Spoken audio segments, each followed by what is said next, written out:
बंदी छोड़ सतगुरु रामपाल जी परमेश्वर जी की जय हो। परम पिता परमात्मा सारी सृष्टि के रचनहार कुल मालिक असंख्य ब्रह्मांडों के स्वामी जगत गुरु तीनों लोकों में प्रवेश करके सबका भरण पोषण करने वाले राजाधिराज आत्माधार नाथों के नाथ देवों के देव महादेव सर्वेश्वर महेश्वर मृत्युंजय अजरो अमर आदि अनादि सनातनी प्रभु जगत पिता जगदीश्वर श्री श्री 1008 की उपाधि के वास्तविक अधिकारी अकाल मूरत शब्द स्वरूपी राम वासुदेव सर्वगतम ब्रह्म परम पूज्य प्रथम पूज्य परम संत परम पुरुष परम धनी परम दयालु सत्य कबीर हक्का कबीर अल्लाहु कबीर अल्लाहु अकबर बाखबर अल्लाह ताला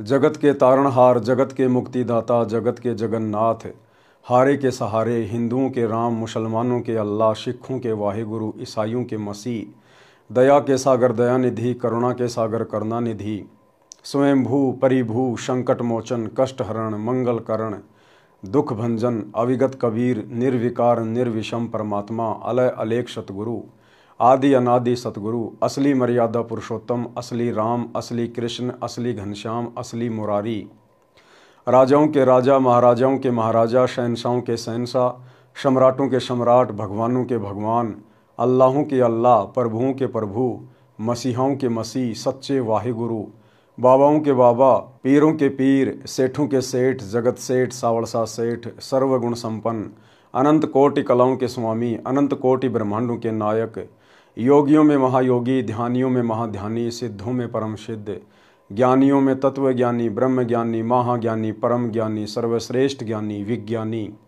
युवा कबीर समर्थ कबीर असमवात अमित ओजा सच्चे रहनुमा करीम अल्लाह सुभान अल्लाह दुनिया के अंतिम पैगंबर 8 सितंबर 1951 से गांव धनाना जिला सोनीपत हरियाणा भारतवर्ष की पावन भूमि पे प्रकट रियल कल्कि भगवान श्री नारायण साकार हरि श्री बाबा साहिब नूर अनंत परमात्मा संत श्रोमणी सतगुरु रामपाल जी परमेश्वर जी के चरण कमल में साध संगति से जुड़े हुए देश विदेश से आप और हम सभी सत्सेवक भाई बहनों का अनंत कोटि दंडोत प्रणाम। सत्साई भाई और बहनों, दया पूज्य गुरुदेव भगवान की सतगुरु रामपाल जी परमेश्वर जी की जिनके शुभ आशीर्वाद से विशेष आशीर्वाद से आप और हम सभी साध संगति से जुड़ी हुई सत्सेवक आत्माएं अपनी आत्मा के कल्याण हेतु गुरुदेव के तत्व ज्ञान को आधार बनाकर दृढ़ता के साथ निरंतर भक्ति मार्ग पर आगे की ओर बढ़ रहे हैं। भाई और बहनों, साथ संगति से जुड़कर आप और हम सभी भगत भाई बहनों ने जो विशेष अनमोल वस्तु प्राप्त की है गुरु को पहचानने की, ये बड़े सौभाग्य से मिलती है, बड़े सौभाग्य से नसीब होती है। इसके लिए हम गुरुदेव भगवान का तहे दिल से जितनी बार भी दंडवत धन्यवाद करें उतना ही कम है। तो पूज्य गुरुदेव जी के कर कमल से लिखित पवित्र पुस्तक मुक्ति बोध के ऊपर वीडियो बनाने की श्रृंखला जारी है। इसी श्रृंखला में आज हमारा ये 28वें नंबर का वीडियो है। प्रत्येक वीडियो में गुरुदेव भगवान के आशीर्वाद से भक्ति मार्ग के विषय में दृढ़ता प्राप्त करने के लिए आप और हमें बहुत कुछ सीखने और समझने को मिल रहा है। तो भाई और बहनों, आज का वीडियो शुरू करते हैं पूज्य गुरुदेव जी के आशीर्वाद से मुक्ति बोध के ऊपर। आज परमेश्वर ने अपने कर कमल से इस पवित्र पुस्तक में काशी में जो भंडारा हुआ था उस भंडारे के समापन की वाणियों का समावेश किया है और किस प्रकार से परमात्मा ने 8 पहर तक 8 तिया 24 यानी 24 घंटे परमात्मा ने खड़े होकर सबको उपदेश दिया। परमात्मा ने सृष्टि रचना समझाई, आध्यात्मिक ज्ञान दिया, सबको समझाया। जितने भी मंडलेश्वर आए हुए थे, साधु संत महात्मा आए हुए थे, कबीर परमेश्वर जी ने किसी मंडलेश्वर से ज्ञान लिया नहीं।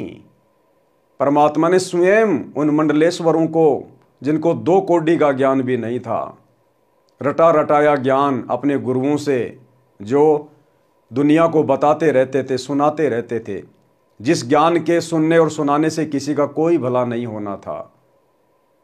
परमेश्वर ने किसी भी मंडलेश्वर से ज्ञान नहीं सुना। परमात्मा ने अपना तत्व ज्ञान, नूतन ज्ञान, नया ज्ञान सबको सुनाया 24 घंटे तक। और वर्तमान में गुरुदेव भगवान की गैर हाजिरी में इन सतलोक आश्रमों में क्या हो रहा है झलक तो आप जी देख ही रहे होंगे यूट्यूब पर, सोशल मीडिया पर।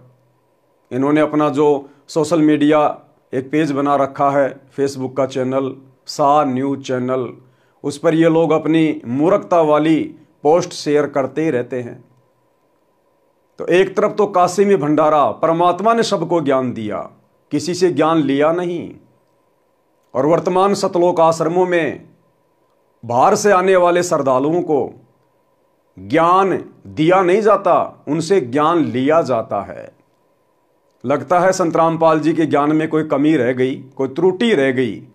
जो सतलोक आश्रम मैनेजमेंट हरियाणा, इन आश्रमों के संचालक आज गुरुदेव की गैर हाजिरी में उस ज्ञान की पूर्ति के लिए मंडलेश्वरों से ज्ञान ले रहे हैं।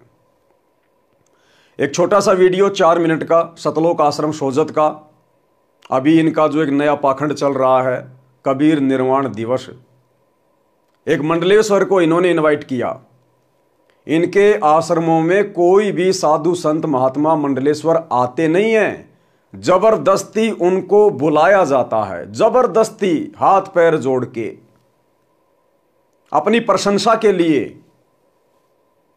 कि हम एक वीडियो बनाने का मौका मिलेगा। जब वो बाबा जी आएगा, भंडारा करेगा और जब वो वापस जाने लगेगा, तब हम उसका माइक पकड़कर इंटरव्यू लेंगे। बाबा जी आपको यहाँ की व्यवस्था कैसी लगी? बाबा जी आपको यहाँ के सेवादारों का व्यवहार कैसा लगा? बाबा जी आपको खान पान में क्या लगा, कैसा लगा? अपनी बड़ाई खुद ही करवाते हैं, अपने मुंह मियाँ मिट्ठू बनने के लिए। दुनिया को ज्ञान के बारे में नहीं बताते, परमात्मा के बारे में नहीं बताते। जो आडंबर वो मंडलेश्वर करके आते हैं, उन आडंबरों को छोड़ने के विषय में उनको नहीं समझाते। बस वो बाबा, वो मंडलेश्वर हमारे आश्रमों की प्रशंसा करके जाए, हम सेवादारों की प्रशंसा करके जाए, हमारे द्वारा जो व्यवस्था की जाती है उसकी जी भरकर प्रशंसा की जाए। बस हम तो इतने में खुश हैं। तो एक छोटा सा 4 मिनट का वीडियो आपको समझाने का प्रयास करेगा कि वर्तमान में इन आश्रमों में क्या चल रहा है। अब ये मंडलेश्वर ये क्या ज्ञान समझाएगा, क्या ज्ञान देगा, ये क्या ज्ञान दे सकता है, क्या इसके पास है? पहली बात तो ऐसे लोगों को, ऐसे मंडलेश्वरों को इन सतलोक आश्रमों में इनवाइट करना ही नहीं चाहिए परमेश्वर के विधान के अनुसार। तो इन लोगों की आश्रमों में एंट्री उस समय होनी चाहिए जब ये बिल्कुल सादा तरीके से एक आम व्यक्ति की तरह अपनी वेशभूषा बना लें। ये व्यर्थ की दाढ़ी, मूंछ, ये तिलक, छापा, चंदन, ये सब हटा लें। ये रुद्राक्ष की माला, ये भगवा पहनावा जो पाखंड का प्रतीक है, जब तक ये लोग इस प्रकार के आडंबर वाली वेशभूषा का परित्याग ना कर दें, तब तक इन लोगों को आश्रम में एंट्री होनी नहीं चाहिए। अगर इनको नाम लेना है तो पहले इनको बोलिए कि बहुत से टीवी चैनल पर सतगुरु रामपाल जी का सत्संग चलता है, सोशल मीडिया यूट्यूब पर सतगुरु रामपाल जी के सत्संग भरे पड़े हैं। पहले आप उनके ज्ञान को सुनिए, ज्ञान को समझिए, और आपने जो अपना ये आवरण ऐसा बना रखा है इसका परित्याग कीजिए। उसके बाद आप सतलोक आश्रम में आइए, नाम दीक्षा लीजिए, भक्ति कीजिए। लेकिन ये लोग आते नहीं हैं, ये लोग अपनी तरफ से नहीं आए। इन लोगों को जबरदस्ती बुलाया जाता है, जबरदस्ती। सरपंच को, एमएलए को, विधायक को, भूतपूर्व सरपंच को, इस तरह के पाखंडी बाबाओं को जबरदस्ती आश्रमों में इनवाइट किया जाता है अपनी प्रशंसा करवाने के लिए। तो क्या बोल वचन है इस भाई साहब के, आपको इनके मुख से सुनाएंगे। और साथ में जो इंटरव्यू ले रहे हैं सतलोक आश्रम वाले, बिल्कुल मूक दर्शक बन के खड़े हैं। ये जो मर्जी बके जा रहा है, जो मर्जी बोले जा रहा है, आश्रम वालों को आशीर्वाद दे रहा है कि मेरा आशीर्वाद आपके साथ में है, आप ऐसे फलते फूलते रहो। और ये इंटरव्यू लेने वाला सतलोक आश्रम सोजत का भगत है, इसके मुंह के ऊपर ताला लगा हुआ है, गूंगा है, गूंगा। उसी समय टोकना चाहिए कि महाराज ना तो हमें आपके आशीर्वाद की आवश्यकता है और ना आप जी आशीर्वाद देने के अधिकारी हैं। आप पूर्ण संत नहीं हैं, आपको अभी शास्त्र अनुकूल ज्ञान नहीं है, आप एक जीव हैं। आपको तो स्वयं भक्ति करनी चाहिए सतगुरु रामपाल जी से उपदेश लेकर। लेकिन इतनी बातें बोलना भला इनकी जुबान पे कहां। अगर इतनी बातें बोल देंगे तो दोबारा से मंडलेश्वर जी क्यों आएंगे? मंडलेश्वर जी नहीं आएंगे तो इनकी प्रशंसा कौन करेगा? इनकी व्यवस्था को अच्छा कौन बताएगा? इसलिए ये लोग जवाब नहीं देते, केवल सामने वाले के जवाब सुनते हैं। वो चाहे जो मर्जी बकता रहे, जो मर्जी भोगता रहे। और एक दो भगत, अरे शिष्य कहते हैं अपने आप को सतगुरु रामपाल जी का, और इस मंडलेश्वर के पास में ऐसे खड़े हैं। ये भाई साहब, ये इस मंडलेश्वर के पास में ऐसे खड़े हैं जैसे कि ये सतगुरु रामपाल जी के भगत नहीं हैं, ये इस मंडलेश्वर के भगत हैं। और इसकी प्रत्येक आनंद ले रहा है जैसे रस्ट पकड़ाओ। तो भाई और बहनों, छोटा सा वीडियो है, आप भगत भाई बहनों को थोड़ा सा दिखा देते हैं एक बार, ताकि आपको भी पता चले कि इन सतलोक आश्रमों में वर्तमान में किस कदर गुरुदेव भगवान के ज्ञान का हिंडोला बना दिया गया है। ज्ञान का हिंडोला बना दिया, ज्ञान का हिंडोला। सुनिएगा जी। आपका नाम क्या है और आप किस पंथ से ताल्लुक रखते हैं? मल्लेश्वर हरिरामदास, आश्रम चेतारण गीता भवन। हमारी बड़ी गद्दी है काशी पंचगंगा घाट। जगतगुरु रामानंद आचार्य हमारे दादा गुरु है। और अभी हम परसों ही आए हैं, 1 महीना प्रयागराज कुंभ में थे। वहाँ भी संतों के दर्शन और संतों की वाणी, और ये लंगर चलता, वैसे लंगर 1 महीना चलता था। ये कह रहा हम तो सीधे प्रयागराज से आए, महाकुंभ से आए, 1 महीने हम वहां थे, अब हमें यहां बुला लिया गए तो हम यहां आ गए। वहां पर भी ऐसा ही लंगर चल रहा था। हम तो घूमते हैं, फिरते हैं, मौज करते हैं, ऐश करते हैं।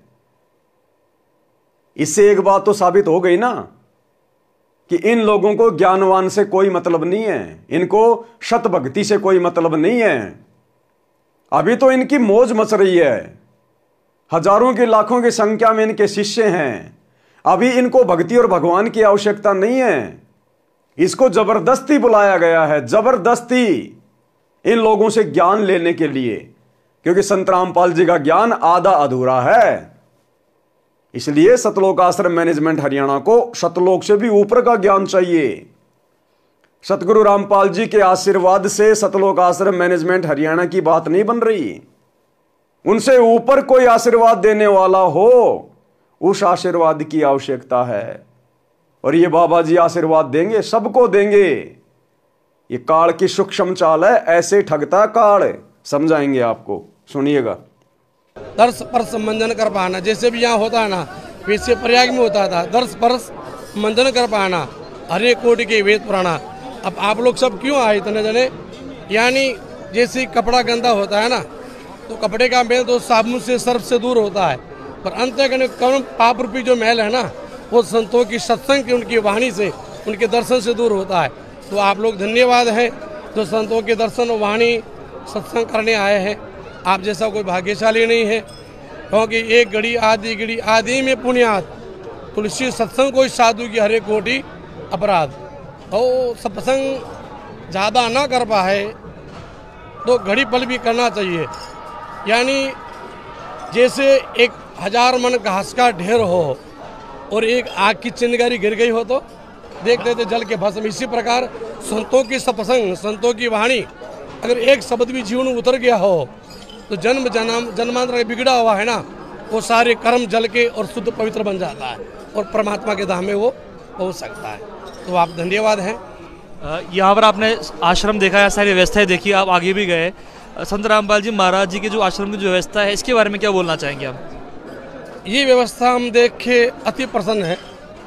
जो नियम से व्यवस्था होनी चाहिए, जो मर्यादा की व्यवस्था होनी चाहिए, वो व्यवस्था पूरी सही रूप से चल रही है। ये देखो कितने ध्यान से सुन रहे हैं, देखो देखो ये, इनको देख के आपको ये नहीं लगेगा ये संत रामपाल जी के भगत हैं, आपको ये लगेगा ये इस मंडलेश्वर के भगत हैं। देखो कितने ध्यान से सुन रहे हैं, कितने ध्यान से सुन रहे हैं, जैसे कि ये ज्ञान इन्होंने कभी अपने गुरुजी से सुना ही नहीं कि जब ही सतनाम हृदय धर्यो भयो पाप को नाश, और जैसे चिंगारी अग्नि की पड़े पुरानी घास। जो बातें गुरुदेव अपने हर सत्संग में बताते हैं, अपने गुरुजी के सत्संग इतने ध्यान से नहीं सुनते, और वही बातें ये दो कोडी के मंडलेश्वर बता रहे हैं, जो अपने ऊपर उन वाणियों को लागू नहीं करते, खाली बकते हैं रट्टू तोते की तरह। इनके मुख से इन बातों को बड़े ध्यान से सुन रहे हैं, बड़ी सावधानी से सुन रहे हैं। तो ये हैं हमारे भगत भाई सतलोक आश्रमों से। इसके चारों तरफ ऐसे मंडरा रहे हैं जैसे बहुत बड़ी कोई हस्ती आ गई हो, जैसे कि इन्होंने इनसे नाम उपदेश लेना हो कि हमारा उद्धार संत रामपाल जी से नहीं होना, हमने तो ऐसे मंडलेश्वरों से नाम दीक्षा लेनी चाहिए। कितने आसक्त हो रहे हैं, इसकी बातों को सुनने के लिए कितना कान लगा के खड़े हैं। अरे जबकि इसको समझाना चाहिए कि बाबा जी बाबागिरी बहुत दिन कर ली, इस आश्रम में आप आए हो, सत्संग सुने आपने? सत्संग तो कहां सुनेगा बेचारा, सत्संग तो आश्रम में होता ही नहीं, खुद भगत ही आश्रमों में सत्संग नहीं सुनते, ये कहां से सुन लेगा? तो बैठ के इसको सत्संग सुनाना चाहिए था 1 घंटे, और फिर बोलते बाबा जी अब आपकी क्या राय है? आप संत कहलाने के अधिकारी नहीं हैं, आप तो खुद भी नरक में जाने की तैयारी कर रहे हो और अपने हजारों भक्तों की भी नरक की टिकट काट रहे हो। अगर ज्ञान समझ में आ गया तो सतगुरु रामपाल जी से उपदेश ले लो, अपना आत्म कल्याण कराओ।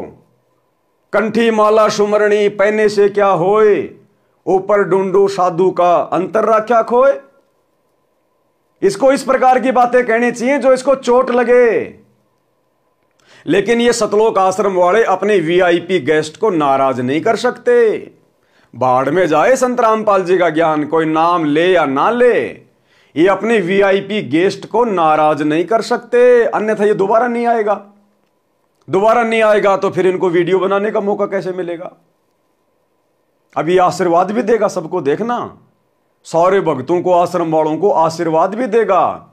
और ये 1.5 फुट का डंडा लेके खड़ा है सा न्यूज चैनल वाला, ये चुपचाप आशीर्वाद ले रहा है, सुन रहा है, जबकि इसको टोकना चाहिए। हमारा आशीर्वाद है भगवान इससे और ज़्यादा अच्छा सुंदर व्यवस्था बने। हमारा आशीर्वाद है भगवान इससे और ज़्यादा अच्छा सुंदर व्यवस्था बने। हमारा आशीर्वाद है भगवान इससे और ज़्यादा अच्छा सुंदर व्यवस्था बने। हमारा आशीर्वाद है, क्योंकि पहले उसने क्या किया, सवाल है कि महाराज जी आपको यहां आश्रम की व्यवस्था कैसी लगी? ज्ञान गया बाढ़ में कि सर आपको सतगुरु रामपाल जी का ज्ञान कैसा लगा? क्योंकि ज्ञान तो इसको सुनाया ही नहीं, सत्संग तो सुनाया नहीं, तो सवाल क्या खाक करेंगे? सर आपको यहां की व्यवस्था कैसी लगी? बस इनको तो अपनी व्यवस्था की चिंता है। और ये कह रहा है हमारा आशीर्वाद है इससे भी अच्छी व्यवस्था आप लोगों की बने, जैसे कि पहले इसी के आशीर्वाद से पूरी व्यवस्था चल रही है। चलो ये तो कह सकता है, नादान आदमी है, अज्ञानी है, ज्ञान नहीं है, इनकी तो आदत है सबको आशीर्वाद देना। लेकिन ये कौन है? ये देखो, ये ऐसे देख रहे हैं जैसे कोई चील कौवा देखता है। ये तो 4 भगत हैं और इंटरव्यू लेने वाला भी भगत है। इनके मुंह के अंदर पत्थर घुसे हुए हैं क्या? जब इसने आशीर्वाद दिया तो क्या टोकना नहीं चाहिए था? रोकना नहीं चाहिए था? इसने कहा और आप लोग चुपचाप रहे, इसका मतलब आपने इसके आशीर्वाद को स्वीकार कर लिया। अन्यथा आपको उसी समय टोकना चाहिए था कि महाराज जी आप पूर्ण संत नहीं हैं और आशीर्वाद केवल पूर्ण संत ही दे सकता है और उसी का आशीर्वाद फलित होता है। लेकिन अगर इतनी बातें बोल देंगे तो हो सकता है ये थप्पड़ मार दे। ये तो काल के दूत हैं, दुर्वासा ऋषि की तरह गुस्सा तो इनके नाक पे रहता है।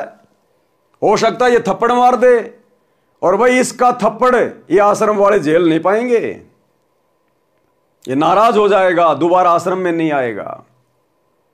तो इन आश्रमों में बाहर से लोगों को सतगुरु रामपाल जी का ज्ञान समझाने के लिए नहीं बुलाया जाता, इन जैसे पाखंडियों का ज्ञान लेने के लिए बुलाया जाता है कि हमारे आश्रम में और तो सारी व्यवस्था है, बस एक ज्ञान की कमी है। महाराज जी आप हमें ज्ञान देने के लिए आइए। ये ज्ञान समझा रहा है, ये ज्ञान दे रहा है, क्या है इसके पास जो ज्ञान देगा? इन मूर्खों को सोचना चाहिए, आश्रम वालों को। क्या आवश्यकता पड़ गई इसका इंटरव्यू लेने की? तुम्हें क्या शिक्षा दे सकता है ये? इसका इंटरव्यू लेके तुम्हारा क्या भला हो जाएगा? हां, तुम्हारा धार्मिक धंधा बढ़िया चल पड़ेगा कि इसको सुनकर और भी लोग आएंगे खाने पीने के लिए, घूमने के लिए, मनोरंजन के लिए। और तुम्हें तो भीड़ चाहिए, तुम्हारे को तो वीडियो चाहिए बनाने के लिए। तो भाई और बहनों, ये टोटल काल का जाल इन आश्रमों में फैला हुआ, टोटल काल का जाल। अगर वास्तव में ये आश्रम सतगुरु रामपाल जी के हैं तो इन आश्रमों में इन लोगों की एंट्री नहीं होनी चाहिए, विशेषकर। अरे यही तो है वो काल के दूत जिनसे तुम्हारा बाप पिछले 30 वर्षों से संघर्ष कर रहा है। यही तो है वो काल के एजेंट जो हमारे भगत भाई बहनों को अपने जाल में फंसा के रखे हुए हैं, और इन्हीं काल के एजेंटों का तुम स्वागत कर रहे हो। इसको कहते हैं बुद्धि के ऊपर पत्थर पड़ जाना, बुद्धि के ऊपर पत्थर पड़ जाना। आगे क्या कह रहे हैं महाशय जी? आशीर्वाद दे रहे हैं, और ले लो आशीर्वाद। हमारा आशीर्वाद है भगवान इससे और ज़्यादा अच्छा सुंदर व्यवस्था बने।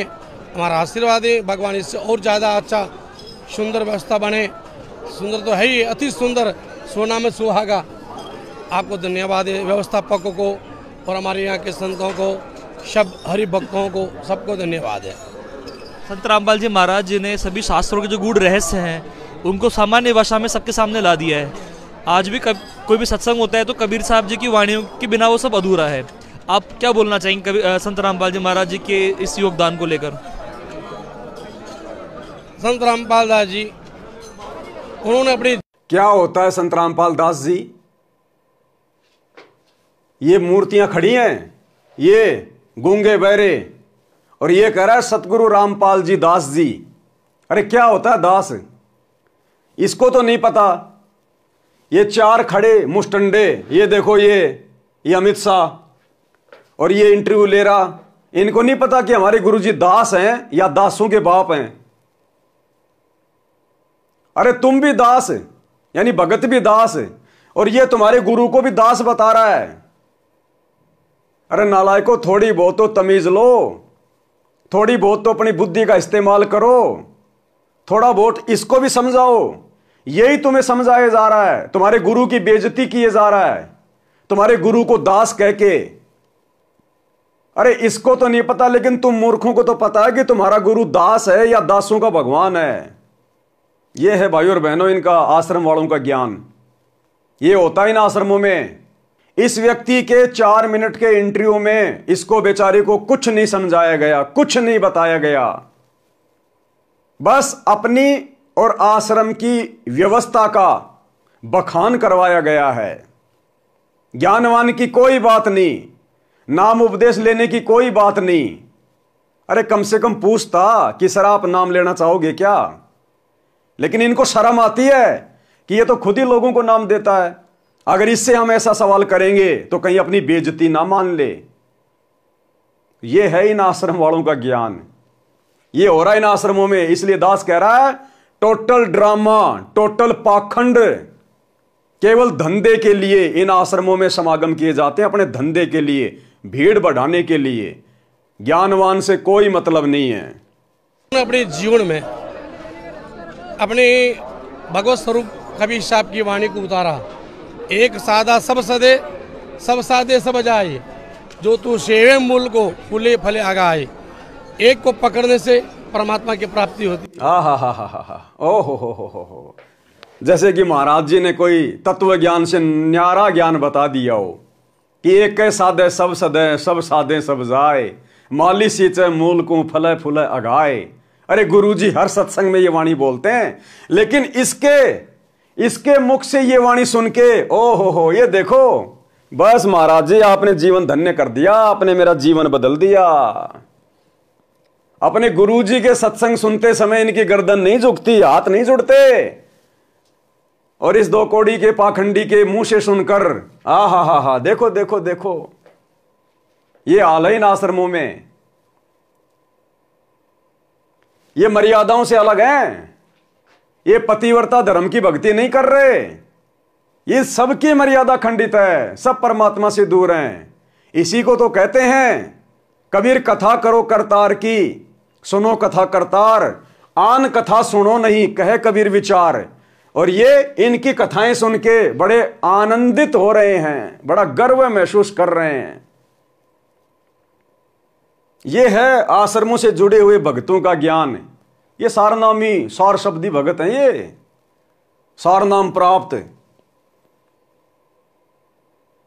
और जिनके मुख से ज्ञान चर्चा अच्छी नहीं लगनी चाहिए, उन लोगों के मुख से ये वाणियां सुन सुन के नतमस्तक हो रहे हैं।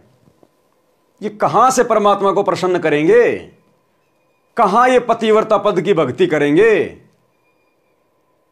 इन भक्तों से चाहे गधे के आगे हाथ जुड़वा लो, चाहे घोड़े के आगे हाथ जुड़वा लो, चाहे अपने गुरुजी के आगे हाथ जुड़वा लो, इनको फर्क ही नहीं पड़ता। द्रौपदी वाली भक्ति कर रहे हैं, 5-5 पति, अनेकों पति, कितने पति बना लो। तो देखो कितना आधीन हो रहा है। उन्होंने अभी ईश्वर की वाणी को पकड़ के और संसार में मोह अज्ञान में जो सोए हैं उनको सचेत किया है। उनको माता पिता सबको धन्यवाद है। संत रामपाल जी महाराज। अब बताओ, इन मूर्ख भक्तों ने इस मंडलेश्वर की जुबान से सतगुरु रामपाल जी को और उनके माता पिता को सबको आशीर्वाद दिला दिया कि सतगुरु रामपाल जी को और उनके माता पिता को सबको मेरा धन्यवाद है। और ये खड़े खड़े सुन रहे हैं। अरे नालायको, इन लोगों को सतगुरु रामपाल जी के आशीर्वाद की जरूरत है, ना कि इन जैसे लोगों की सतगुरु रामपाल जी को आवश्यकता है। तो भाई और बहनों, ये भीड़ इकट्ठी हो रखी है इन आश्रमों में, ज्ञानवान से किसी को कोई मतलब नहीं है। तो पकड़ के और संसार में मोह अज्ञान में जो सोए हैं उनको सचेत किया है। उनको माता पिता सबको धन्यवाद है। संत रामपाल जी महाराज जी जब किसी को नाम दीक्षा देते हैं तो उन्होंने कुछ रूल्स बना रखे हैं कि जैसे कि नशा करने वाला जो व्यक्ति हो उनसे नहीं जुड़ सकता, उसे नशा त्यागना पड़ेगा। वो दहेज मुक्त भारत अभियान चला रहे हैं। अरे सतगुरु रामपाल जी ने तो ये भी कहा है कि अगर नाम दीक्षा लेनी है, आश्रम में आना है, तो अपना आडंबर त्याग के आना पड़ेगा। हमारे आश्रम मंदिर है, मंदिर, और यह है शास्त्र विरुद्ध साधना का प्रतीक। आडंबर, पाखंड, क्यों एंट्री दे रहे हो इनको? इनसे इसके ऊपर सवाल करो ना कि आपको क्या समझ में आया। आप इतनी दूर से आश्रम में आए हैं, आपको ज्ञान सुन के क्या समझ में आया? क्या आप अपनी आत्मा का कल्याण करवाना चाहते हैं? क्या आप नाम दीक्षा लेना चाहते हैं? ऐसा मौका आपको फिर नहीं मिलेगा। नाम दीक्षा ले लो, आश्रम में आए हुए हो। ये ढोंग, ये पाखंड छोड़ दो। परमात्मा धरती पे आए हुए हैं संत रामपाल जी के रूप में, आप उनके शिष्य बन जाइए। इस व्यक्ति को इस प्रकार से समझाना चाहिए। लेकिन इनको अपने दामाद की तरह आश्रम में बुला लिया, बढ़िया बढ़िया खिला दिया और अपने आश्रम की प्रशंसा करवा के सहसम्मान इसको विदा कर दिया। इसलिए आश्रम खोले हैं क्या? नशा मुक्त भारत अभियान चला रहे हैं, इसके बारे में आप क्या बोलना चाहेंगे? अगर इस प्रकार का नहीं चलाएंगे आप, ये भगवान के पास जाना है, सत मार्ग के द्वारा परमात्मा तक पहुंचना, सतलोक तक, तो आपको एक कुरीति सब छोड़नी पड़ेगी। अगर सतलोक जाना है, परमात्मा तक जाना है, तो आपने कुरीतियां छोड़नी पड़ेंगी। और ये क्या है? ये दाढ़ी, मोछ, ये छापा, तिलक, ये कंठी माला, ये क्या है? ये कुरीतियां नहीं है? अरे ये कुरीतियां नहीं है क्या? तो ये भगत, ये मूर्ख भगत हाथ जोड़ के ये किसके उपदेश सुन रहे हैं? अरे खर के मुख से सत्संग कभी अच्छा नहीं लगता, गधे के मुंह से सत्संग अच्छा नहीं लगता। ये कहते हैं हम संत रामपाल जी के भगत हैं और हाथ जोड़ के उपदेश सुन रहे हैं इस व्यक्ति के जिसके पास में 2 कौड़ी का ज्ञान नहीं है। इसलिए बुलाया इनको आश्रमों में। तुम्हारे बाप सतगुरु रामपाल जी ने भी कभी अनुपदेशी व्यक्ति के इस प्रकार से इंटरव्यू लिए क्या? सतलोक आश्रम बरवाड़ा में दिखा दो एक भी इंटरव्यू किसी भी अनुपदेशी व्यक्ति का, और विशेषकर इस तरह के पाखंड से परिपूर्ण व्यक्ति का। अगर तुम्हारे बाप सतगुरु रामपाल जी ने सतलोक आश्रम बरवाड़ा में कभी भी इंटरव्यू लिया हो, लेकिन तुम लोग ये ड्रामा कर रहे हो, पाखंड कर रहे हो। अब ये तुम्हें सतलोक की बात बताएगा कि सतलोक में कैसे जाया जाएगा। गुरुजी ने बताने में कमी छोड़ दी जो अब इन लोगों से सुन रहे हो। अगर इस प्रकार का नहीं चलाएंगे आप, ये भगवान के पास जाना है, सतमार्ग के द्वारा परमात्मा तक पहुंचना, सतलोक तक, तो आपको एक कुरीतियां सब छोड़नी पड़ेगी। संतों का संदेश है कि अनेक प्रकार की कुरीतियां हैं, अपन को टुकड़ों में बांट रही है। ये कुरीतियां दूर होगी तभी सब एक होंगे, और एक होगा तब परमात्मा के प्रति सद्भाव जगेगा, प्रभाव जगेगा, तब संतों के दास बनेंगे, संतों के दास बनेंगे तब परमात्मा के पास पहुंचेंगे। अच्छा, आप संत रामपाल जी महाराज जी के ज्ञान के बारे में क्या बोलना चाहेंगे? हम रामपाल दास जी महाराज के बारे में ये बोलना चाहते हैं। क्या बोलना चाहेगा? ये सत्संग इसने सुने ही नहीं, आश्रम में इसको सत्संग सुनाए ही नहीं, तो संत रामपाल जी के ज्ञान के बारे में क्या खाक बोलेगा? अब ये सवाल करते यूं देख रहा इधर उधर, और क्या बोलेगा ये? सुन लेना क्या बोलेगा। सत्संग सुना होगा तब बोलेगा ना। अरे तुम लोगों ने आश्रम में इसको बैठा के सत्संग सुनाया होगा तब बोलता ये। तुमने तो आते ही उसकी दामाद की तरह खातर शुरू कर दी। लो जी पानी, लो जी चाय, आओ जी लड्डू जलेबी बर्फी जी मोजी, और चलते समय ये माइक लेके खड़े हो गए। तुमने सत्संग इसको सुनने कहां दिया बेचारे को? जो तुम कह रहे हो कि सतगुरु रामपाल जी के ज्ञान के बारे में आप जी क्या कहना चाहेंगे? ये पोर्टल ड्रामेबाजी हो रही है भाई और बहनों। के पास पहुंचेंगे। आप संत रामपाल जी महाराज जी के ज्ञान के बारे में क्या बोलना चाहेंगे? हम रामपाल दास जी महाराज के बारे में ये बोलना चाहते हैं, जैसे आपने गुरुवर की कृपा आपको मिली है, गुरुवर का कृपा का प्रसाद आपको मिला है, और सबसे बड़ा परोपकार आप कर रहे हैं, जो गुरुवर का प्रसाद जगह जगह वितरण कर रहे हैं, सत्संग के माध्यम से, पोथी के माध्यम से, वाणी के माध्यम से। अरे भैया, वो लोग ये पूछ रहे हैं कि आपको सतगुरु रामपाल जी के ज्ञान में क्या अच्छा लगा, आपको क्या समझ में आया? आप तो ऊपरी ऊपरी बातें कर रहे हैं, अपने गुरु से प्रसाद लेके सबको बांट रहे हैं, ये कर रहे हैं, वो कर रहे हैं। अरे ज्ञान कैसा लगा? सुने कभी सत्संग तुमने? क्या विचार किया तुमने सतगुरु रामपाल जी का ज्ञान सुन के? अब क्या बताएगा बेचारा ये, जब इसने सुने नहीं तो। संगत तो नहीं सुनती गुरु जी के सत्संग, और जो खुद सत्संग करता है वो कहां से संत रामपाल जी का सत्संग सुनेगा? तो फालतू के सवाल, फालतू के जवाब और कुछ नहीं। वो भाई जगह जगह वितरण कर रहे हैं, सत्संग के माध्यम से, पोथी के माध्यम से, वाणी के माध्यम से। इसलिए सबसे बड़ा परोपकार होता है संतों की वाणी उच्चारण होना, और अनेक प्रकार के प्रपंच में, अनेक प्रकार के माया में फंसे हुए उन झूठे जंजाल को छोड़कर संतों की वाणी को अपने जीवन में उतार कर और जीवन को अंधकार से प्रकाश में लावे, और वही आप काम कर रहे हैं। आ गया अंधकार से प्रकाश में जीवन, इन आश्रम वालों का भी आ गया और इस महामंडलेश्वर का भी आ गया। तो भाई और बहनों, 650 साल पहले कबीर परमेश्वर जी ने काशी के भंडारे में 8 पहर यानी 24 घंटे खड़े होके परमात्मा ने लोगों को ज्ञान समझाया, आत्म ज्ञान दिया, परमात्म ज्ञान दिया, सृष्टि रचना समझाई, इन जैसे पाखंडियों से ज्ञान सुना नहीं, ज्ञान लिया नहीं, क्योंकि मालिक को पता था कि इनके पास में क्या ज्ञान है, छींट भी नहीं है। और आज ये सतलोक आश्रम वाले अपने गुरु के ज्ञान की तो इनको उल्टियां हो रही हैं, हजम नहीं हो रहा, दुनिया का ज्ञान ले रहे हैं और नया ज्ञान अपने गुरु जी को आशीर्वाद दिला रहे हैं इन पाखंडियों से। ये है इन आश्रमों का ड्रामा। तो शुरू करते हैं भाई और बहनों पवित्र ग्रंथ मुक्ति बोध से, वीडियो नंबर 28, केशव जी के वचन तथा भंडारा संपन्न की वाणी। पारक के अंक की वाणी नंबर 925 से 930 का सरलार्थ है। केशव ने कहा कि हे कबीर जी, आप समर्थ परमेश्वर हैं।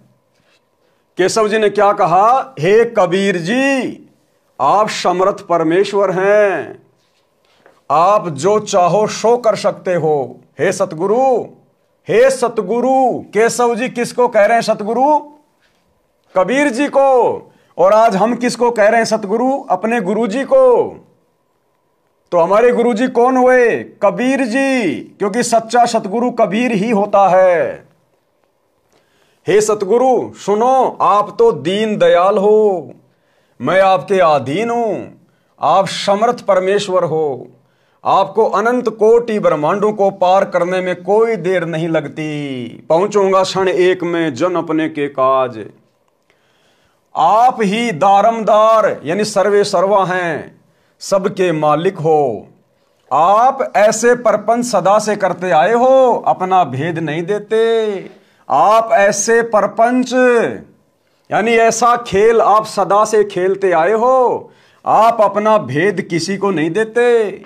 आप एक दास बनकर, आप एक भगत बनकर, आप एक संत बनकर अपना ज्ञान अपनी आत्माओं तक पहुंचाते हो, उनको काल के जाल से बाहर निकालते हो।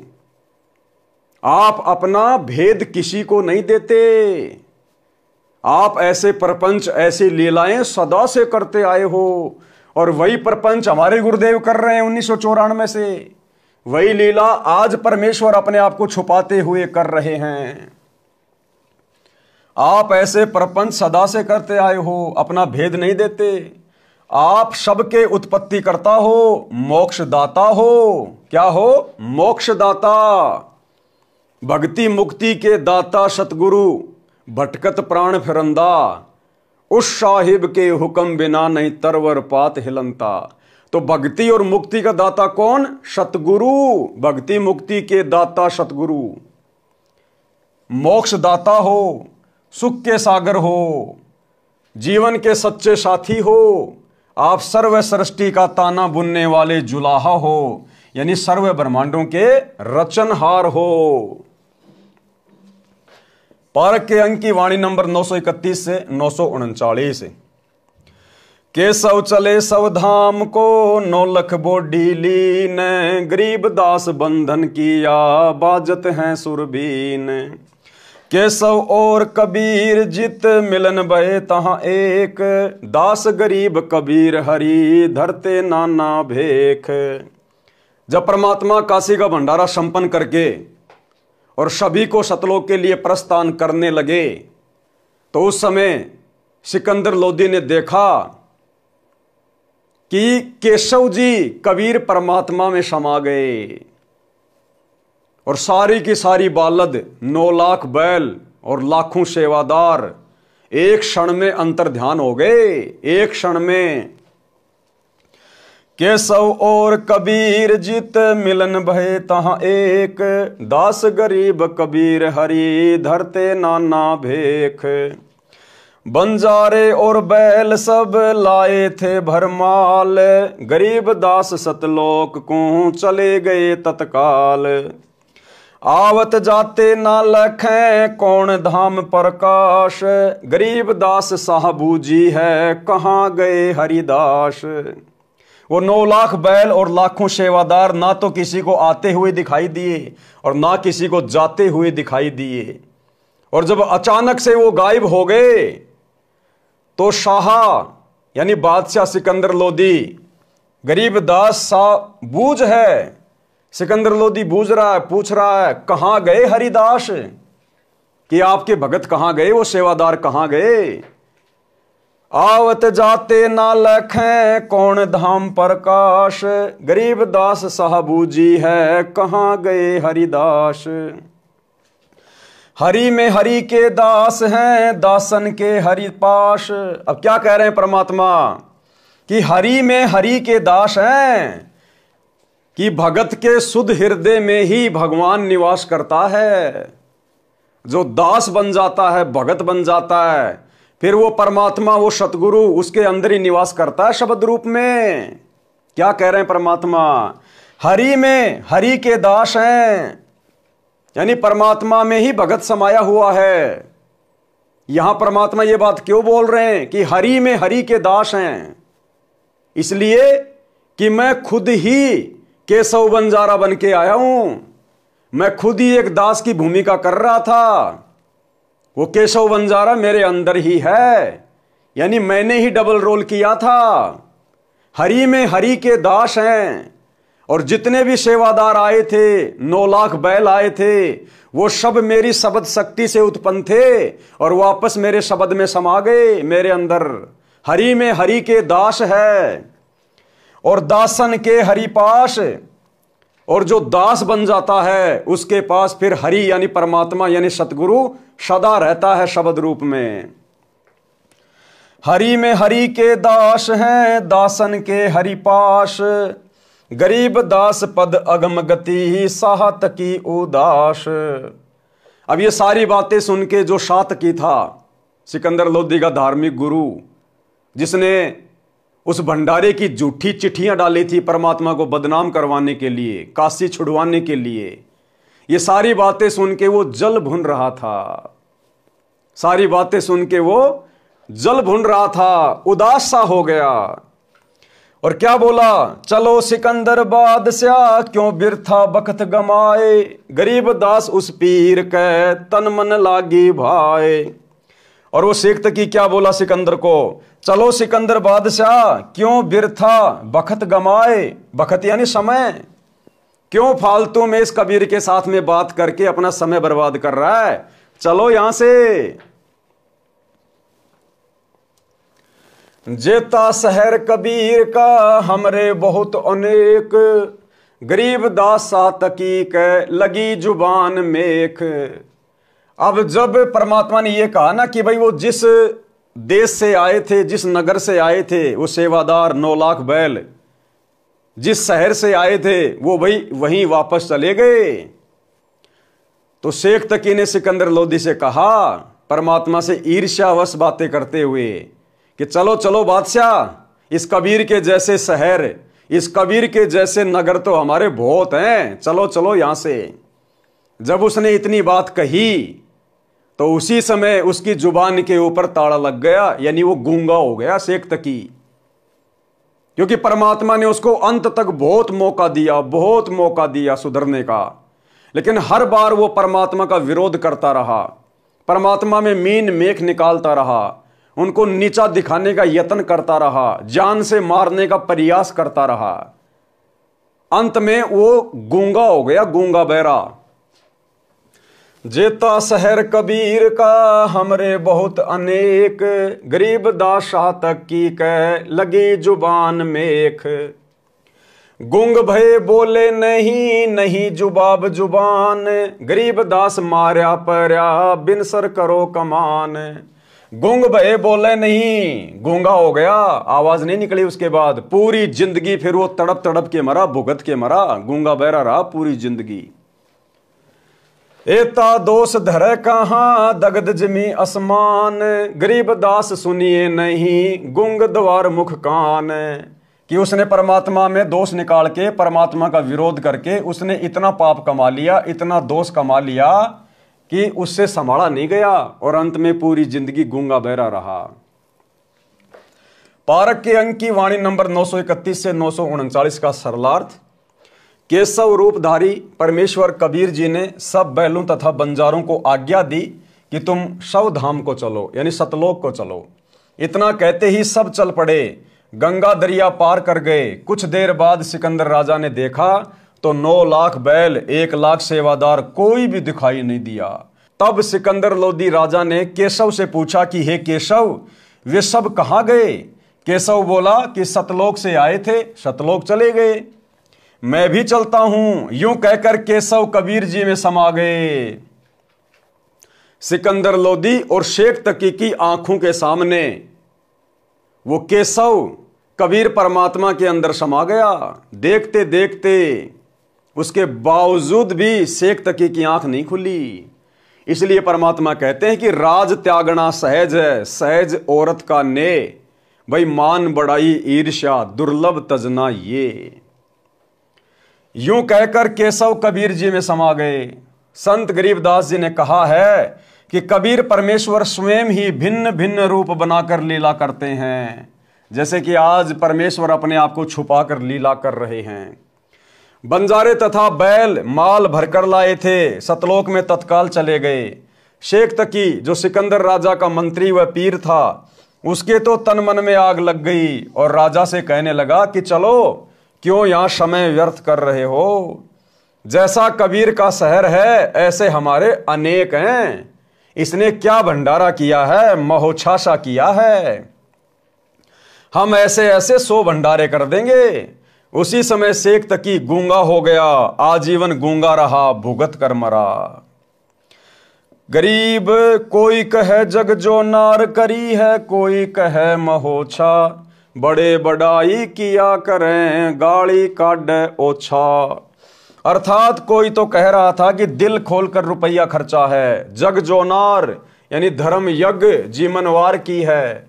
कोई कह रहा था कि महोच्छा किया है। महोच्छा उसे कहते हैं जो किसी बूढ़े के लिए पंडित के द्वारा थोपा हुआ धर्म किया जाता है। उसमें घटिया कपड़ा, घटिया घी डालडा लगता है, कंजूसी करता है, 100 के स्थान पर 10 रुपए खर्च करने की कोशिश करता है, उसे महोच्छा कहते हैं। यानी मजबूरी में किया गया धर्म यज्ञ, मजबूरी में किया गया अनुष्ठान, उसको कहते हैं महोच्छा। बड़े लोग यानी अच्छी आत्मा तो यज्ञकर्ता की बड़ाई करते हैं, ओछा यानी दुष्ट आत्मा गाली देता है, उसे बिसराता है, घटिया बताता है। उपरोक्त वाणियों का कथा रूप सरलार्थ, जब सब षड्यंत्र फैल हो गए तब सब काशी के पंडित काजी मुल्लाओं ने सभा करके निर्णय लिया कि कबीर एक निर्धन जुलाहा है। हम इसके नाम से पूरे हिंदुस्तान में चिट्ठी भिजवा देते हैं कि कबीर सेठ पुत्र नीरू जुलाहा कॉलोनी बनारस वाला 3 दिन का भोजन भंडारा धर्म यज्ञ करने जा रहा है। सब अखाड़े वाले बाबा साधु संत आमंत्रित हैं, साथ में अपने सर्व शिष्यों को अवश्य लाएं। 3 दिन प्रत्येक भोजन के पश्चात प्रत्येक साधु संत ब्राह्मण काजी मुल्ला पीर पैगंबर ओलिया को एक एक दोहर, एक मोहर तथा जो कोई सूखा सीधा आटा मिठाई घी दाल चावल भी लेना चाहे तो वह भी दिया जाएगा। अब भैया सतलोक आश्रम वालों, अगर तुम वही दिव्य धर्म यज्ञ दिवस वर्तमान में कर रहे हो, अरे तुम लोग जो दिव्य धर्म यज्ञ दिवस करते हो ना, और इतना प्रचार कर रहे हो, उसके बाद भी तुम्हारे आश्रम में जगत वाले लोग नहीं आते। अरे तुम्हें प्रचार ढंग से नहीं करना आता। क्या बता रहे परमात्मा? शेख तकी से शिक्षा लो। शेख तकी ने क्या लिखा, क्या प्रचार किया, तुम भी उसी प्रकार से जगह जगह पोस्टर लगाओ और लिखो कि संत रामपाल जी 3 दिन का भंडारा कर रहे हैं और भंडारे में आने वाले को प्रत्येक बार भोजन करने के बाद 1 सोने की मोहर और 1 दोहर दी जाएगी। तुम तो कहते हो हमारे आश्रम में कोई आता नहीं, 3 दिन से पहले कोई जाएगा नहीं, और इतनी भीड़ आ जाएगी, इतनी भीड़ आ जाएगी, तुम्हारे को नया आश्रम खोलना पड़ जाएगा। तो थोड़ा बहुत बुद्धि का इस्तेमाल करो, दिमाग लगाओ, शेख तकी की तरह प्रचार करो भाई। वो दोहर और मोहर के चक्कर में 18 लाख लोग आ गए साधु संत। अगर उसमें दोहर और मोहर का जिक्र ना होता तो खाली भोजन करने के लिए 1000 किलोमीटर से कोई नहीं आता। तो तुम लोगों को अगर भीड़ जमा करनी है, भीड़ इकट्ठा करनी है इन आश्रमों में, तो खाली भंडारा भंडारा भंडारा भंडारा करने से नहीं होगी। भंडारा तो सभी खाते हैं अपने घर पे। 50 रुपए का लड्डू जलेबी लेके कोई भी खा लेगा अपने घर पे। 200 रुपए का एक किराया देके तुम्हारे आश्रम में 50 रुपए के लड्डू जलेबी खाने आएंगे लोग। तो प्रचार करो तो ढंग से करो कि आओ कितनी बार भी लड्डू जलेबी बर्फी खाओ, प्रत्येक बार 10 ग्राम सोना और 1 दोहर दी जाएगी। फिर देखो भीड़, अरे फिर देखो कुंभ फैल हो जाएगा, कुंभ, इतनी भीड़ आ जाएगी। 3 दिन प्रत्येक भोजन के पश्चात प्रत्येक साधु संत ब्राह्मण काजी मुल्ला पीर पैगंबर ओलिया को 1 दोहर 1 मोहर तथा जो कोई सूखा सीधा आटा मिठाई घी दाल चावल भी लेना चाहे तो वो भी दिया जाएगा। दोहर एक लोई होती थी जो उस समय की सबसे महंगी तथा उपयोगी कंबल मानी जाती थी, जिसको अमीर लोग ही ओढ़ते थे। मोहर लगभग 10 ग्राम सोने गोल्ड से बना, वर्तमान कीमत लगभग 30,000 रुपए। उस लोई की कीमत वर्तमान में 10,000 से कम नहीं है। सर्वसम्मति से ये निर्णय लेकर पत्र भिजवा दिए, दिन निश्चित कर दिए।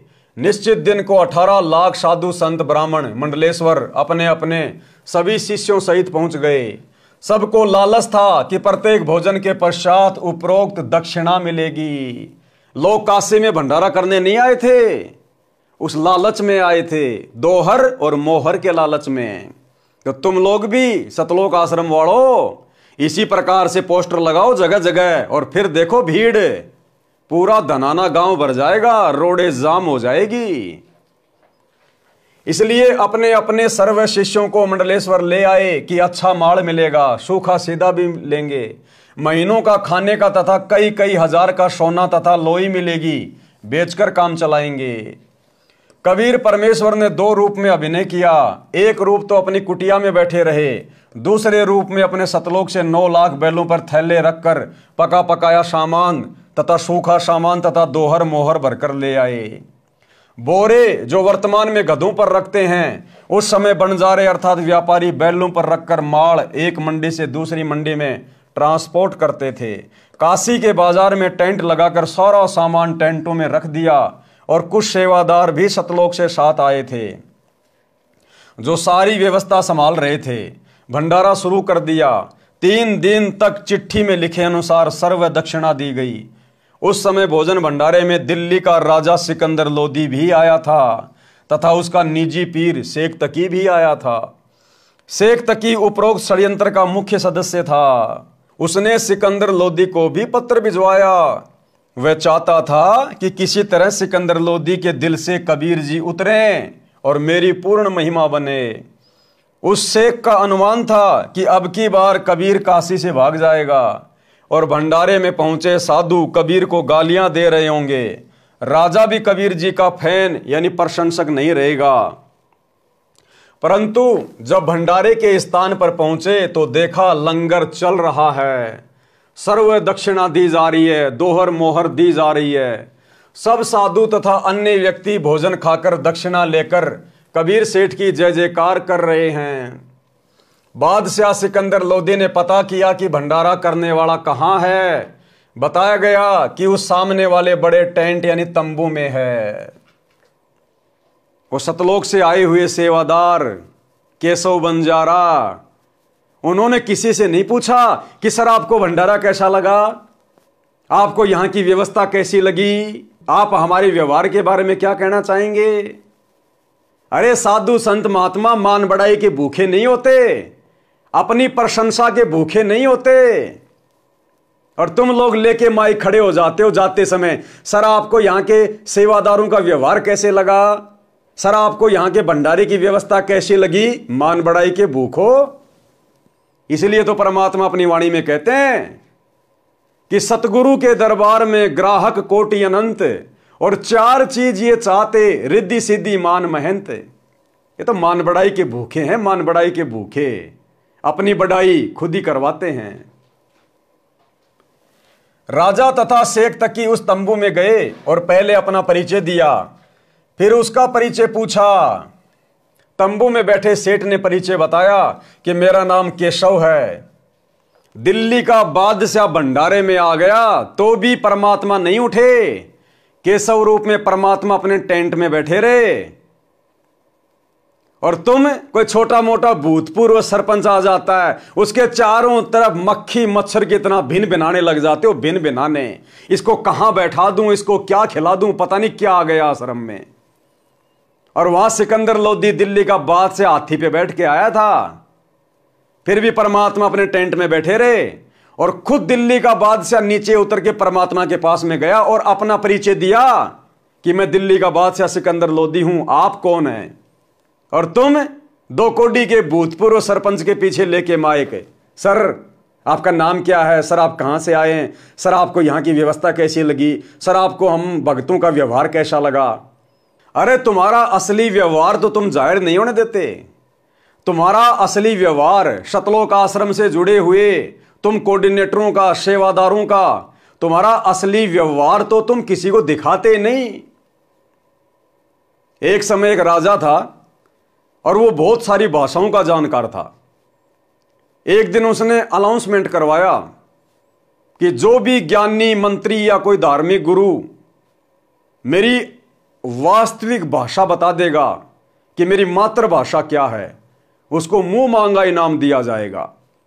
वो राजा कई भाषाएं जानता था और सभी भाषाओं को इसी प्रकार से बोलता था जैसे ये इसकी मातृभाषा है। तो कोई भी नहीं पहचान पा रहा था। अंग्रेजी, हिंदी, उर्दू, फारसी, सारी भाषाएं बिल्कुल ऐसे बोलता था फर्राटे की तरह। तो एक समझदार व्यक्ति था, उसने कहा कि महाराज जी मैं बता सकता हूं आपकी मातृभाषा क्या है। बोला भाई तू बता दे। बोला आज नहीं बताऊंगा, कभी मौका देख के बताऊंगा। बोला ठीक है। अब बरसात का टाइम था, बरसात हो गई। अब पहले के समय में मिट्टी की रोडें हुआ करती थी, रोडों पे पानी भर गया, गंदा पानी बार बार गाड़ियां आने से जाने से। अब राजा जी घोड़े गाड़े जुड़वा के रेड़ों में बैठ के और राजा जी उसी रोड से जा रहे थे सज धज के, बढ़िया कपड़े पहन के।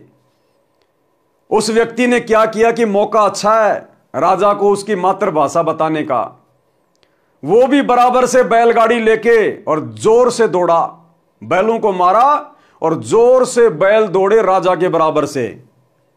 और जैसे ही उसकी गाड़ी का टायर पानी में गिरा, ऐसे ही वो कीचड़ राजा के ऊपर जाके लगा, उसके मुंह पे। राजा के सारे कपड़े खराब।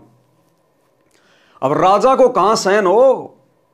उसी समय राजा उसको मां बहन की गालियां देने लगा, मां बहन की गालियां। तुरंत वो आदमी नीचे उतर के आया और कहा राजन क्षमा करना, यह है आपकी मातृभाषा। आपकी असली मातृभाषा यह है, जिस भाषा में आप गालियां दे रहे हो ना, यह है आपकी मातृभाषा। तब राजा को एहसास हुआ कि भाई वास्तव में आदमी चाहे कितना ही पढ़ ले, कितना ही लिख ले, लेकिन जो मातृभाषा रहती है उसको आदमी कभी नहीं भूलता। तो ये सतलोक आश्रम मैनेजमेंट हरियाणा वाले इन दुनिया वालों से अपनी प्रशंसा करवाते हैं, सर यहां सेवादारों का व्यवहार कैसे लगा। अरे अगर उन लोगों को मुझ पवन दास की मार पिटाई वाली वीडियो दिखाए जाएं कि किस प्रकार से तुम सतलोक आश्रम वाले मुख्य व्यक्ति, बड़े बड़े कोऑर्डिनेटर, स्टेट कोऑर्डिनेटर मुझ पवन दास को घर में घुस के जानवर की तरह मार रहे हो, भगत भाई बहनों को मां बहन की गालियां निकाल रहे हो, तेरे मुंह में मुतूंगा रंडी का बीज, तेरी लड़की को कोठे पे बैठा दूंगा। स्टेट कोऑर्डिनेटर देशराज, महेंद्र का लड़का अमित मां बहन की गालियां निकाल रहा है। उत्तर प्रदेश का स्टेट कोऑर्डिनेटर संजीव हुड्डा रंडी का बीज कह रहा है भक्तों को। यह है तुम्हारा असली व्यवहार, यह है तुम्हारा असली आचरण, जो बेचारे उन भोले भाले दुनिया वालों को नहीं पता। तो भैया ये फालतू में नौटंकियां करना छोड़ो और मर्यादा में रह के परमात्मा की भक्ति कर लो। ये ड्रामे करते हुए असंख्य युग हो गए। राजा तथा शेख तकी उस तंबू में गए और पहले अपना परिचय दिया, फिर उसका परिचय पूछा।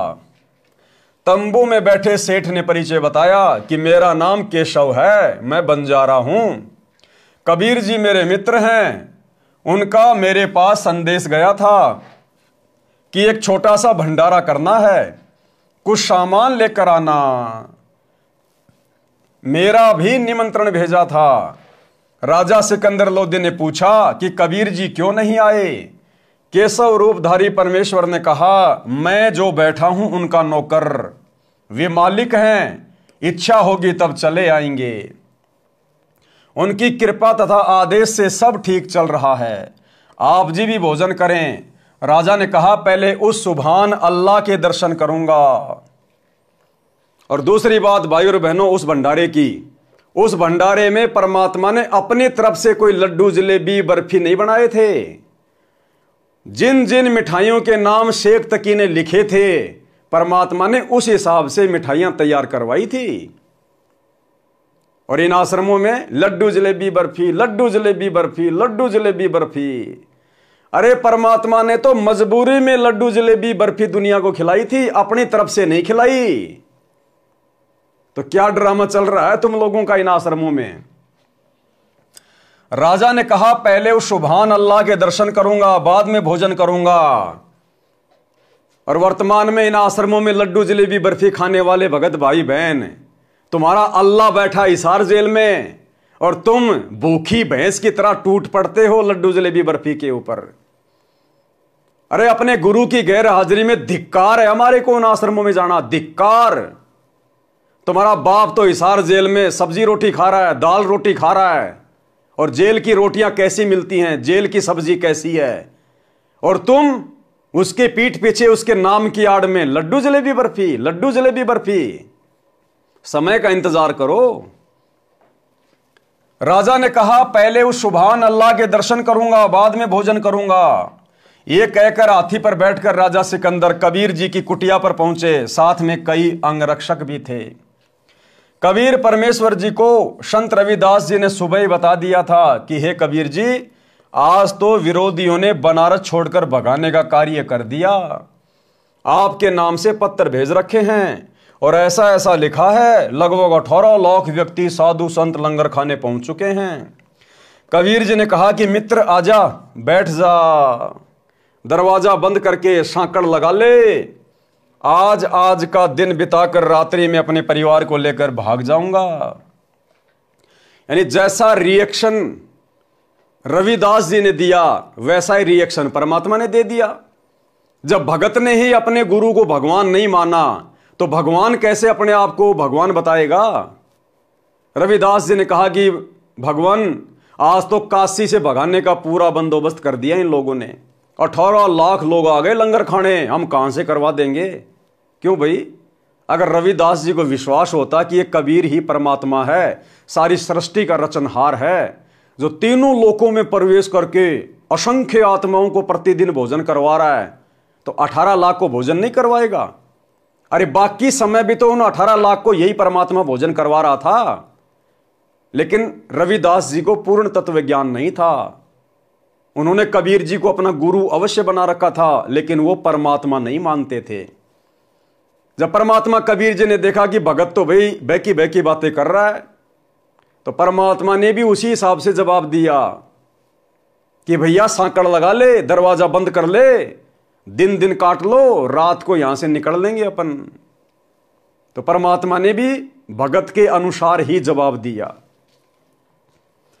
कई अन्य शहर गांव में निर्वाह कर लूंगा, जब उनको कुछ खाने को मिलेगा ही नहीं तो झल्लाकर गाली गलौज करके चले जाएंगे। हम सांकड़ खोलेंगे ही नहीं, यदि किवाड़ तोड़ेंगे तो हाथ जोड़ लूंगा कि मेरा सामर्थ्य आप जी को भंडारा कराने का नहीं है। गलती से पत्थर डाले गए, मारो भावे छोड़ो। दोनों संत माला लेकर भक्ति करने लगे। मुंह बोले माता पिता तथा मृतक जीवित किए हुए लड़का तथा लड़की सुबह सैर करने को गए थे। इतने में दिल्ली के बादशाह सिकंदर लोदी ने दरवाजा खटखटाया। संत रविदास जी ने कहा, प्रभु लगता है अतिथि यहां पर भी पहुंच गए। डर गए रविदास जी। कबीर जी ने कहा कि देख सुराग से बच्चे तो नहीं आ गए हैं। रविदास जी ने देखकर बताया कि नहीं। क्या कबीर परमात्मा अंतर्यामी नहीं थे क्या? क्या उनको पता नहीं था कि दरवाजे पर कौन आया है, बच्चे आए हैं या सिकंदर लोदी आया है? लेकिन 650 साल पहले भी परमात्मा ने अंतर्यामीपना नहीं दिखाया। फिर आज हिसार जेल में बैठकर कैसे परमात्मा अंतर्यामीपना दिखाएंगे? तो वही लीला आज चल रही है। जैसा गुरुजी को उनके परिवार के द्वारा राग द्वेष ईर्ष्या में आकर अन्य भक्तों की गुरुजी के सामने शिकायत की जाती है, प्रार्थना लगाई जाती है, गुरुजी वैसा ही जवाब दे देते हैं, वैसा ही जवाब। जबकि गुरुजी को तो सब पता है कि कौन गलत है, कौन सही है, कौन गुरुद्रोही है, कौन गुरुमुखी है। तो गुरुजी अंतर्यामीपना नहीं दिखाएंगे, जबकि वर्तमान में तो 2014 बरवाला कांड के बाद से परीक्षा चल रही है। इस परीक्षा के समय में तो बिल्कुल भी अंतर्यामीपना नहीं दिखाएंगे। अरे जब 650 साल पहले नहीं दिखाया, रविदास जी को कह रहे हैं कि देख बच्चे घूम के आए हैं या फिर कोई और आ गया। जब उस समय अंतर्यामीपना नहीं दिखाया तो आज भी नहीं दिखाएंगे। तो भाई और बहनों, गुरुदेव भगवान के द्वारा जो भगत भाई बहनों की 9 एंट्रियां की जा रही हैं, पीले पर्चे आ रहे हैं, हम सत्सेवकों को गुरुद्रोही कहा गया है। उस परमात्मा को पता है कि कौन सही है कौन गलत है, लेकिन जैसा गुरुदेव के काल प्रेरित परिवार के द्वारा गुरुदेव को एक मानुष मानकर, अपने जैसा जीव मानकर उनके सामने जैसा झूठ परोसा जाता है, परमात्मा वैसा ही जवाब दे देते हैं। रविदास जी ने देखकर बताया कि नहीं, कोई और ही है। 2-3 बार दरवाजा खटखटाकर राजा सिकंदर ने अपना परिचय देकर बताया कि आपका दास सिकंदर आया है, आपके दर्शन करना चाहता है। परमेश्वर कबीर जी ने कहा, राजन आज दरवाजा नहीं खोलूंगा, मेरे नाम से झूठी चिट्ठियां भेज रखी हैं, लाखों संत भगत पहुंच चुके हैं, रात्रि होते ही मैं अपने परिवार को लेकर कहीं दूर चला जाऊंगा। सिकंदर लोदी ने कहा, परवरदिगार आप मुझे नहीं बहका सकते। अरे भैया, आप तो बह के बहकाए थे। सिकंदर लोदी तो बहकाया था, ये तो खाली नौटंकी कर रहा झूठी। अगर सिकंदर लोदी को वहां पर कोई भोजन भंडारे की व्यवस्था नहीं दिखाई देती, अगर परमात्मा ने 9 लाख बैलों के ऊपर वो भोजन पानी की व्यवस्था नहीं की होती, वहां टेंट नहीं लगाए होते, दोहर मोहर नहीं बांटी जा रही होती, तो उन साधु संतों के कहने से इतनी जनता को देखकर सिकंदर लोदी फिर से कबीर परमात्मा को पकड़कर खूनी हाथी के नीचे डालने का आदेश दे देता। लेकिन सिकंदर ने तो देख लिया था कि भंडारा लग रहा है, दुनिया खा रही है, सोने की मोहर और दोहर बांटी जा रही है, तब जाके आधीन हुआ कि परवरदिगार आप मुझे नहीं बहका सकते। अगर वहां भंडारा नहीं चल रहा होता, उस समय मानते सिकंदर लोदी को, फिर भी जाकर कहता कि परवरदिगार आप मुझे नहीं बहका सकते, आप तो अल्लाह हो, परमात्मा हो। सिकंदर लोदी ने कहा, परवरदिगार आप मुझे नहीं बहका सकते, मैं आपको निकट से जान चुका हूं, आप एक बार दरवाजा खोलो, मैं आपके दर्शन करके ही जलपान करूंगा। परमेश्वर की आज्ञा से रविदास जी ने दरवाजा खोला तो सिकंदर लोदी मुकुट पहने पहने ही चरणों में लौट गया और बताया कि आप अपने आप को छिपाकर बैठे हो, आप अपने आप को छिपाकर बैठे हो। आपने कितना सुंदर भंडारा लगा रखा है, आपका मित्र केशव आपके संदेश को पाकर सर्व सामान लेकर आया है, आपके नाम का अखंड भंडारा चल रहा है। अब सिकंदर लोदी कह रहा है कि मैं आपको पहचान चुका हूं, और फिर क्या कह रहा है कि आपने बहुत सुंदर भंडारा लगा रखा है, आपका मित्र केशव बंजारा सारी व्यवस्था संभाल रहा है। अरे कहां समझ गए आप भगवान को? अरे कबीर परमेश्वर की 650 साल पहले पारिवारिक स्थिति क्या थी? खुद का पेट भी मेहनत करके बड़ी मुश्किल से भरते थे। तो सिकंदर लोदी ने इतना भी दिमाग नहीं लगाया कि ऐसे गरीब आदमी का ऐसा कौन बंजारा फ्रेंड है, मित्र है, जो 18 लाख लोगों के लिए भंडारे की व्यवस्था कर देगा कबीर जी के कहने से। जिस कबीर के पल्ले 100 रुपए नहीं, उस कबीर के कहने से सोने की दोहर मोहर 18 लाख लोगों को, 18 लाख लोग आए थे और कम से कम लोगों ने 10-10 बार भोजन किया होगा। 18 लाख इंटू 10 कितनी मोहर हो गई? 1 करोड़ के आसपास। 1 करोड़ सोने की मोहर 10-10 ग्राम की। उस निर्धन कबीर जुलाहे के कहने से भला ऐसा कौन उसका मित्र है जो इतना बड़ा भंडारा कर देगा, जो राजा भी नहीं कर सकता। तो सिकंदर ने इतना भी दिमाग नहीं लगाया कि जो केशव के रूप में बैठा है वो कबीर का मित्र है या कबीर ही सारी लीला कर रहा है। तो भाई उस समय किसी ने कुछ नहीं समझा परमात्मा को, केवल जुबान से कहते थे, बाकी समझा किसी ने नहीं था। आपका मित्र केशव आपके संदेश को पाकर सर्व सामान लेकर आया है। आपके नाम का अखंड भंडारा चल रहा है। सभी अतिथि आपके दर्शनों के अभिलाषी हैं। कह रहे हैं कि देखें तो कौन है कबीर सेठ जिसने ऐसे खुले हाथ से लंगर कराया है। मेरी भी प्रार्थना है कि आप एक बार भंडारे में घूमकर सबको दर्शन देकर कृतार्थ करें। तब परमेश्वर कबीर जी उठे और कुटिया से बाहर आए तो आकाश से कबीर जी पर फूलों की वर्षा होने लगी तथा आकाश से आकर सिर पर सुंदर मुकुट अपने आप पहना गया। तब हाथी पर बैठकर कबीर जी तथा रविदास जी व राजा चले तो सिकंदर लोधी परमेश्वर कबीर जी पर चवर करने लगे और पीलवान से कहा कि हाथी को भंडारे के साथ लेकर चल। जो भी देखे और पूछे काशी वालों से कि कबीर सेठ कौन सा है, उत्तर मिले कि जिसके सिर पर मोर पंख वाला मुकुट है वह है कबीर सेठ। जिसके सिर पर मोर पंख वाला मुकुट है। आपने गुरुजी के छोटे कलयुगी भाई महेंद्र का इंटरव्यू सुना कि एक दिन मेरी आत्मा निकल के ऊपर ब्रह्मांड में गई और श्री कृष्ण जी के रूप में मुझे विष्णु भगवान के दर्शन हुए। उनके सिर पर मोर पंख लगा हुआ था। महेंद्र ने क्या कहा था? उनके सिर पर मोर पंख लगा हुआ था।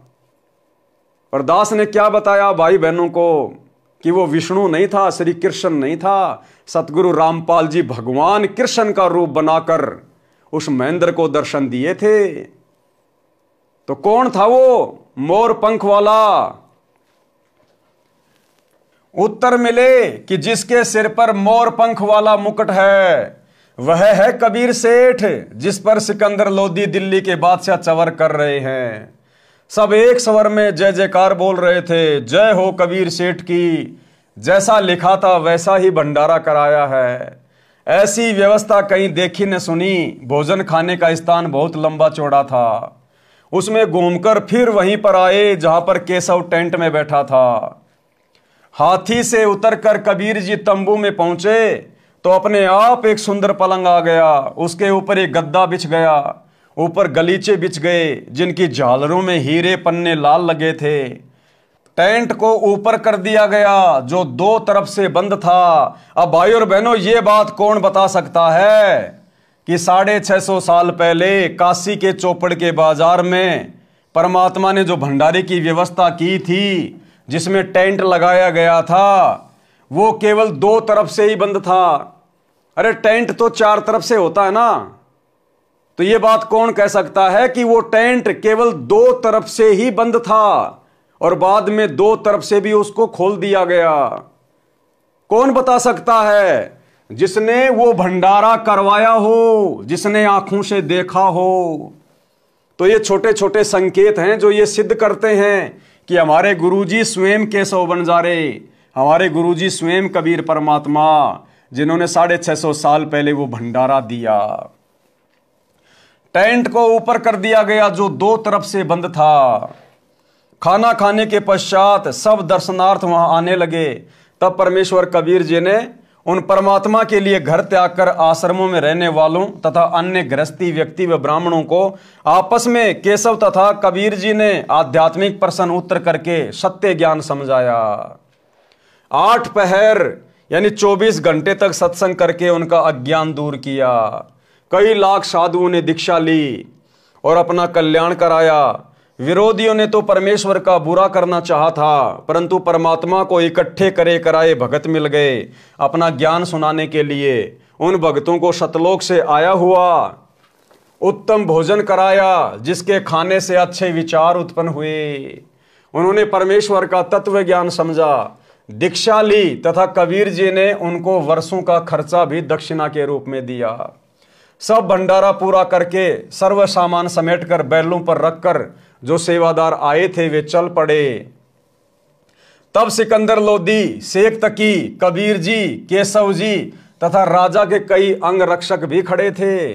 अंगरक्षक ने आवाज लगाई कि बैल धरती से 6 इंच ऊपर चल रहे हैं।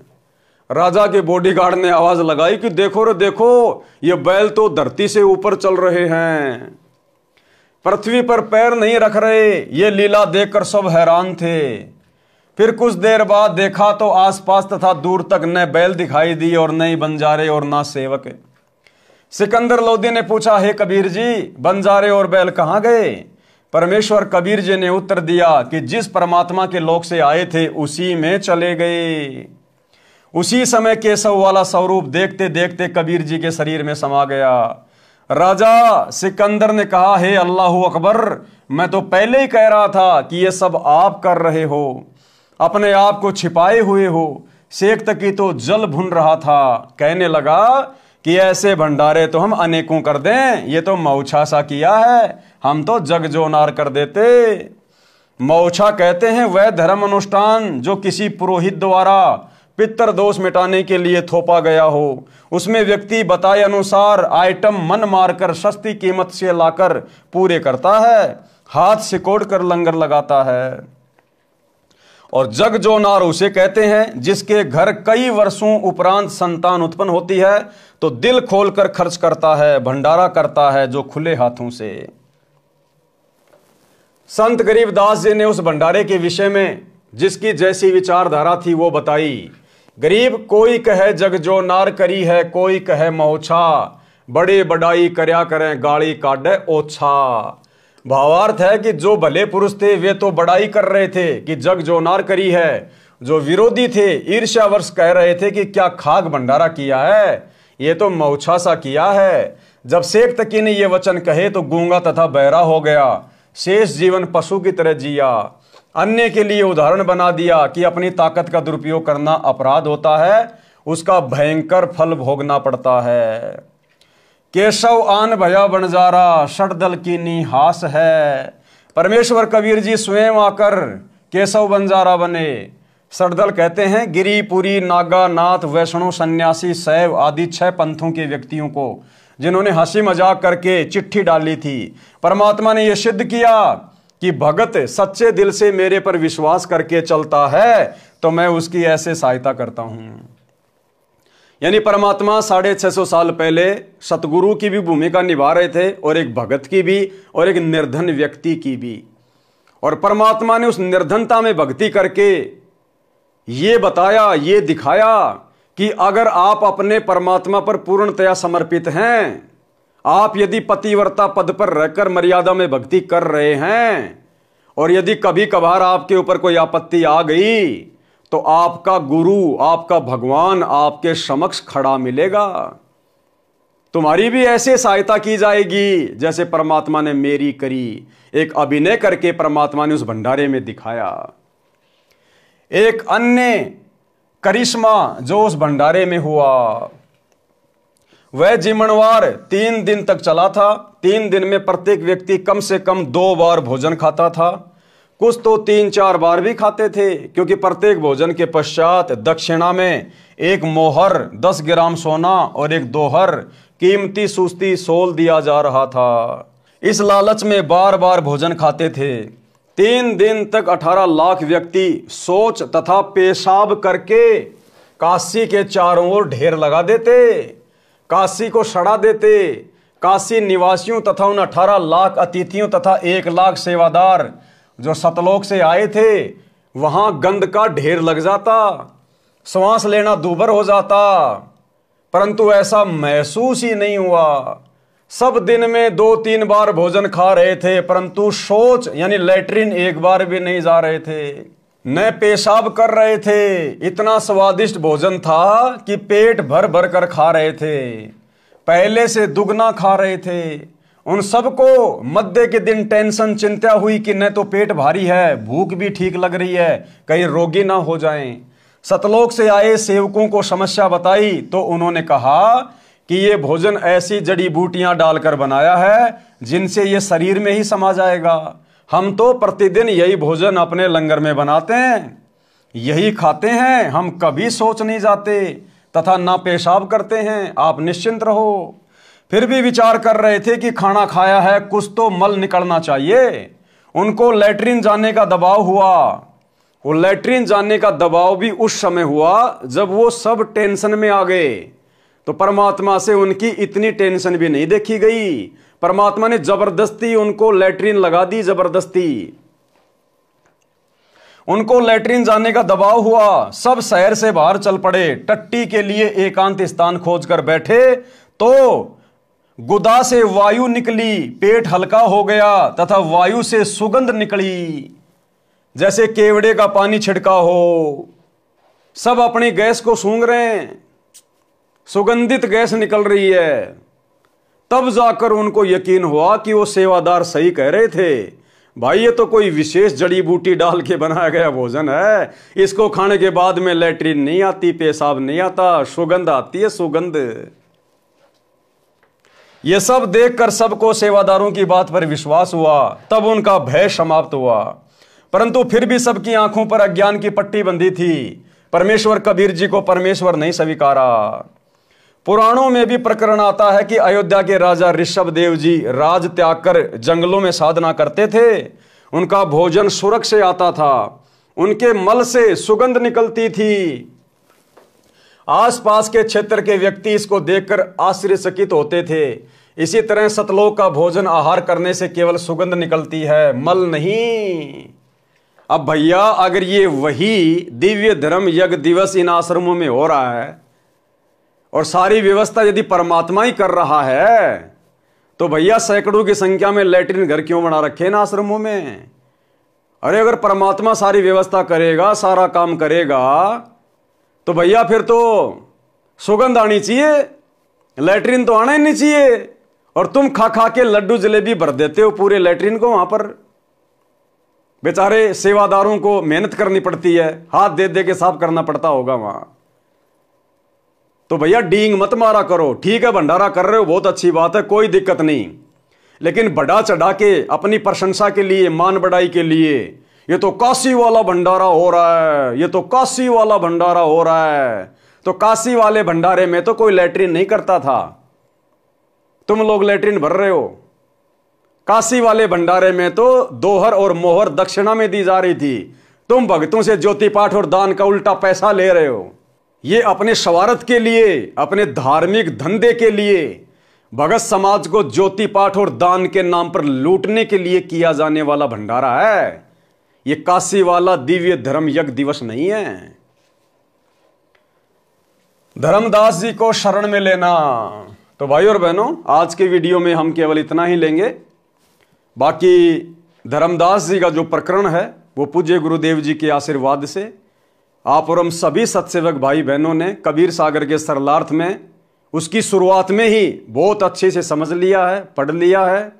परमात्मा की प्रेरणा से दास इसको दोबारा से रिपीट करना उचित नहीं समझता है। अब हम धर्मदास जी के आगे से जो प्रकरण शुरू होगा मुक्ति बोध में, कल रात्रि 8 बजे हम वहां से वीडियो शुरू करेंगे। तो आज के वीडियो में केवल इतना ही। सभी भगत भाई बहन कल रात्रि 8 बजे दास के Facebook page Pawan Das is live, मानव धर्मी पवन दास पर लाइव जुड़िए। तब तक गुरुदेव भगवान हम सबको आज्ञा दे, इजाजत दे, आशीर्वाद दे। बंदी छोड़ सतगुरु रामपाल जी भगवान की जय हो। भाई जो गुरु बचन पे डट गे, कट गे फंद 84 के, कट गे फंद 84 के, कट गे फंद 84 के। भाई जो गुरु बचन पे डट गे, कट गे फंद 84 के, कट गे फंद 84 के, कट गे